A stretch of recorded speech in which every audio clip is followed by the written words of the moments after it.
迎收听8月29号的迦南之声，我是世谦牧师平安。我们今天要来分享撒母耳记下13章15到22节，心思的战场，照你的话而行。在一件事情来临的时候，很多时候我们心里会有很多的声音，会有第一个想法、第二个想法、第三个想法，会有这个人的话语、那个人的话语。我们在这当中会选择照谁的话而行呢？智慧人的箴言也是今天 RPG 祷告的经文，在此更多的提醒跟鼓励我们。箴言3章5到6节说，要专心信赖上主，不可依靠自己的聪明，无论做什么事都要以上主的旨意为依归，他就会指示你走正路。不论是好事坏事难事容易的事，真的都要来依靠上主的旨意，以他的旨意为依归，他要带领我们来走正确的道路。有一句这英文的谚语说，人生最大的遗憾莫过于对错误的坚持，以及太轻易的放弃。我们很大的遗憾，有可能是因为我们一直坚持在错误的道路上面，以及轻易的就放弃了那正确但是可能有挑战的道路。在这里我们看见暗嫩最大的遗憾就是他按着自己的情欲，不仅是发动情欲，而且他得逞之后，他还整个弃之不理，不管塔玛的死活。在那个时代，一个未出嫁的女生被强暴了。在以色列的律法当中，透过申命记，透过利未记，我们认识到在这样的一个情况中，其实这位男性他应该是要应该是要准备一笔钱去类似像下聘这样，就是要把这个女生娶过来，而且一辈子不能休她。因为在当时，女性若是发生这样的事被人知道之后，她是不太可能出嫁的，所以她没有先生，她没有儿子。对当时这样的女性来说，她等于是她人生是已经走到死路了，因为她没有任何的生活依靠。所以在这里塔玛他反倒相对于暗嫩，从一开始都是比较知道、比较有在这个以色列律法的认知里面行走的人反倒是暗嫩他好像很随意。而后我们也可以看到，在21节的时候，大卫王听见这件事情，就之后他非常生气。可是他除了非常生气之外呢，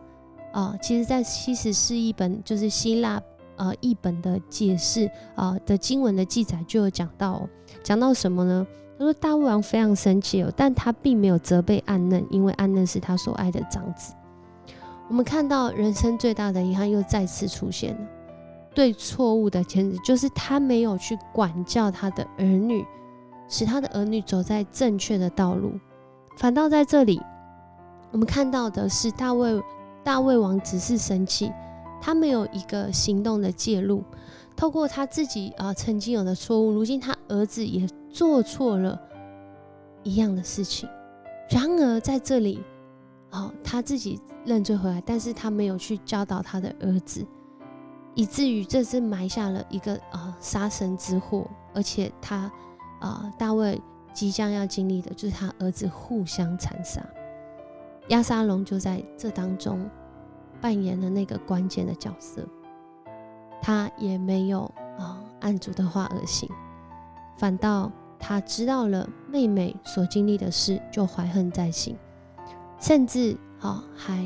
要他妹妹不要讲出来。看似是息事宁人，其实背后里面的那个心里的怨恨是更大的。好像我们看社会新闻就是这样，有人忍对方20年，结果最后只是因为一句话就用一把刀把对方砍死，而且很多刀把人家砍死。为什么？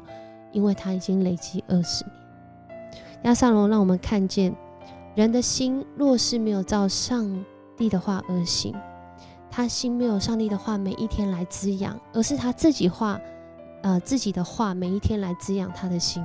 其实这是非常危险的，也让我们不断的积累苦毒跟怨恨在生命当中。所以我们真的是要来思想我们的生命，在这当中这个家庭的事件其实它并不是一个特例，反倒是在许多的家庭里面，其实我们都会面对到，当很多人的话语同时进来的时候，在我们还不能分辨的时候，还在评量的时候，有时候人是看着自己眼前的环境就直接去做决定，然而我们的主却看的是全局。若我们来依靠我们的主，我们不是按着自己的话而行，而是按着主的话而行，我们可以来想想看，会有什么样的不一样的可能性，不一样的发展呢？所以我们要来默想一件事情，其实这件事是不容易的。当我们说我们要照你的话而行，就是照上主的话而行，将每一件事交给上主的时候，这对我们其实会有一些挑战的。那对你来说会有哪一些挑战呢？恳求主真的来带领我们，当暗嫩按着他自己的情欲而行，甚至他对塔玛之后的这个对待，真的就是真的是让他自己惹来杀身之祸。而这其中押沙龙他继续滋养他的愤恨，他没有来寻求上主的心意，或者是他以为他有，然而他所要做的事情其实是也带来他自己的杀身之祸。就这总体来看，其实我们都知道这件事情是因为大卫而开始，